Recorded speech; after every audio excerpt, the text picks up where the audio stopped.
how do you basically balance work and startup life? How do you I manage that in your time? I really couldn't answer this question very well. When I was a businessman, I don't know what is a work, what day is the day. I don't know what I don't know Saturday or Sunday happen. I work 7 days a week. It's just like a battery in your phone. It will work until no more charge. And then I find myself sleeping 2 full days, for example. Not a very good balanced work life. And that is only when you are successful, I guess. I don't know. But when I remember when my days of actively working as an entrepreneur, I work all day, all night. So I asked my student, I say, look, my employee, they come back and say, I asked them, how come this is not what I expected from the in a company meeting? This is not what I expected for the business revenue. Maybe we can discuss that. And I found out that in the discussion, um, they said, look, we couldn't make it because our customers didn't buy as much. I said, how many customers you manage in a single day when you go out to work? You go out to see your customer. So they say maybe four, five. I said, when I wake up in the morning, when I was doing my own business, when I was looking for business, chasing for business, I see on average 10. Then I'm very happy. I'm seeing 10 times more customer looking for customer more than my average employee does. So I work so hard. I don't have a life at that time. I expected perhaps my expectation was too much. My at least they know that to succeed you need to work hard, especially when you are first starting. That's my point. I don't claim that I'm totally right. I'm just saying this is one way I did it and it worked. You work hard for it, you get your reward.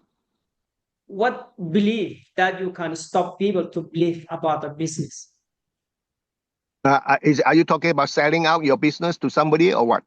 You're someone who believe like business is kind of uh mystery, they believe it's Okay, okay. What yeah. what eh, what do you think about business? I think business is very enjoyable if you have a very good working team.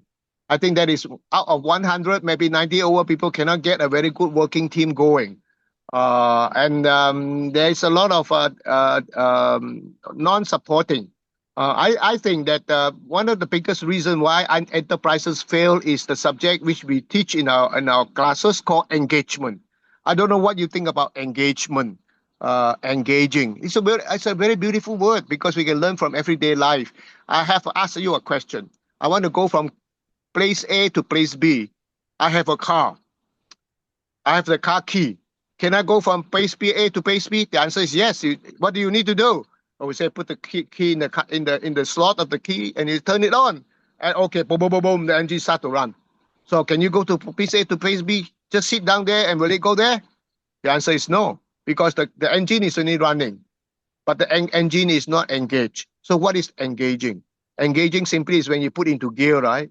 You put into gear or put it to drive.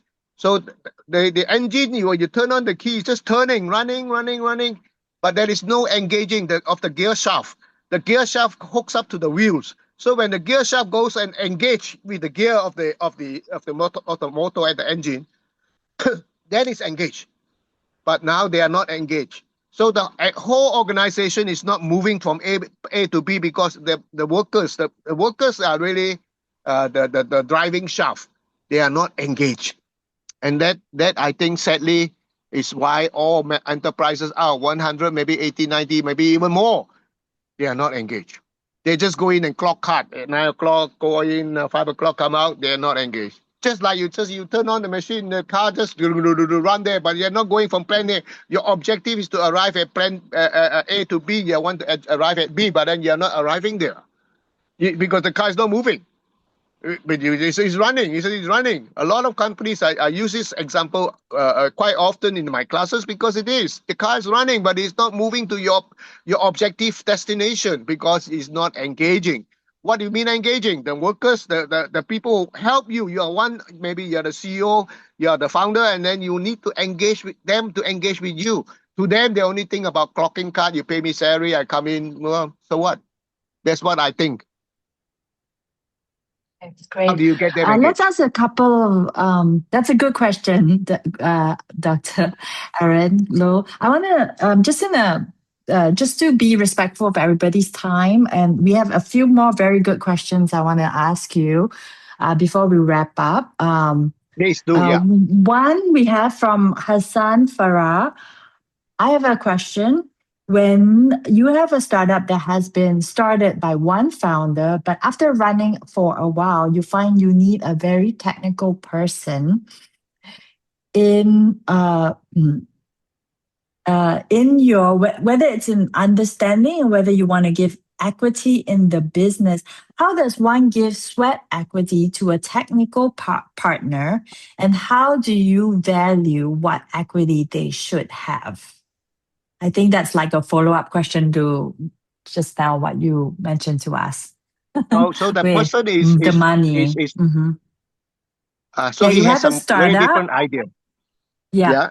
And So then he wants to you go his need a way. technical person, but yet the technical person wants equity in the business. So how Ah, do you allocate that sweat equity to that technical partner?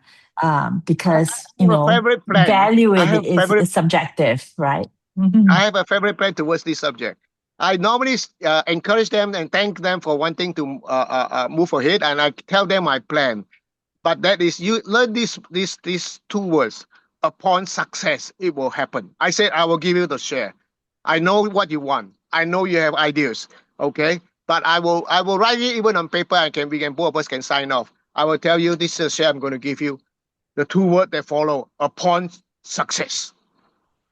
You have the idea, but you got to be fair to me. Whatever it doesn't work, so we will sit down and have very open discussion. I want to promote you. I want to give you the share, but that contract here. Then we have the final detail is over how long a period. Okay, within half a year, within 1 year, your plan successful. Let's go. You have it because that's it's a major part of the business. So the two words I emphasize here is really upon success. It needs to be fair to me, be fair to you. You have an idea, how do I know it will work? If you prove it work, it will good for the company. Do it. But I will put it on paper. Of course, that you can also say, what happens if I do it, I don't get rewarded. So I said, okay, let's put it down on contractually, and then if it works, let's do it after that. Upon success, to be fair to me. Okay, I think this might be a follow-up question from somebody else. So, An, it's technically not a startup, but much as a family business. But any advice on expanding or expansion for an established family business into getting more recognition and revenue, at least locally? I think majority of the businesses in the startup stage, or maybe it was started up that way. Maybe it's good or bad. We can look back. How close are the family members?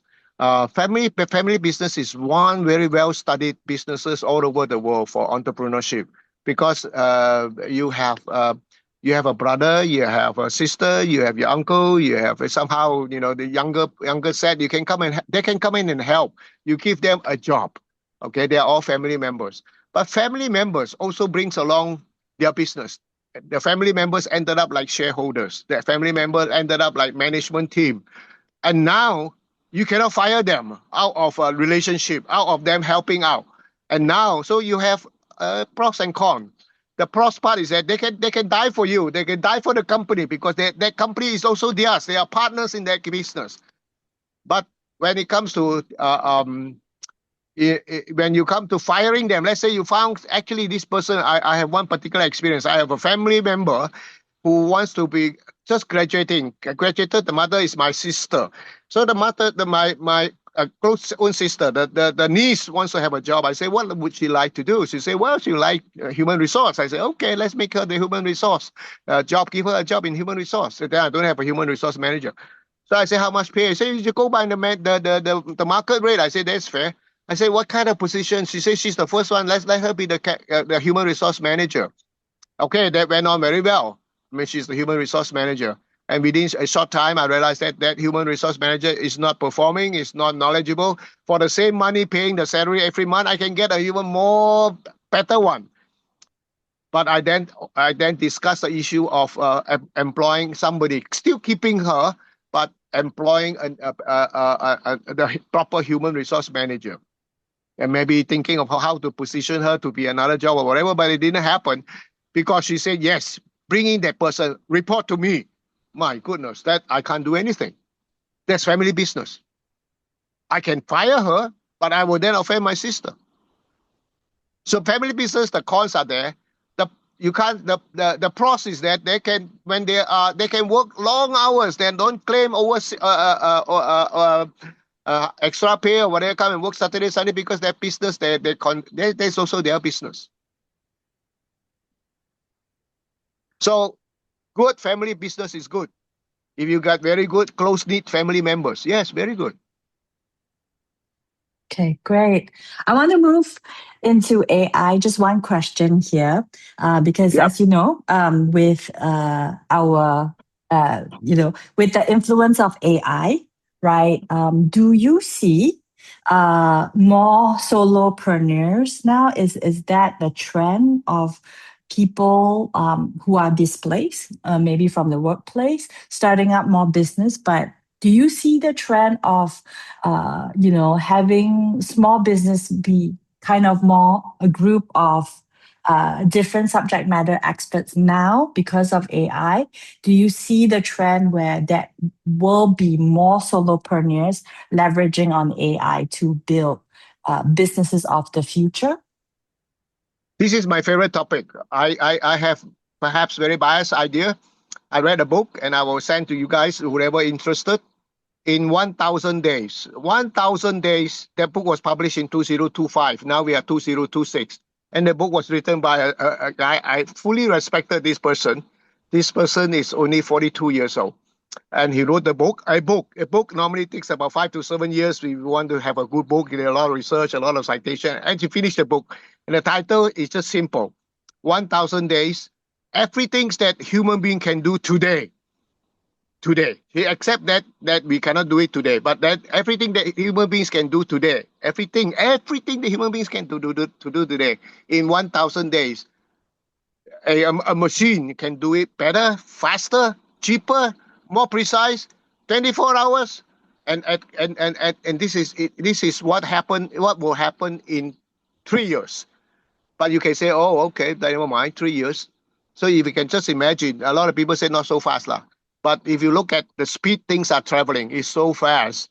I think that my dear participants, you can also see in 3 years, everything today that as we are talking right now, all the people developing algorithm for AI, they are already looking at what can we do that the human being are really doing very well. We want to take over that part. So in 3 years, in my personal view, is very realistic. Those smart entrepreneurs, when they start their business, they should embrace AI.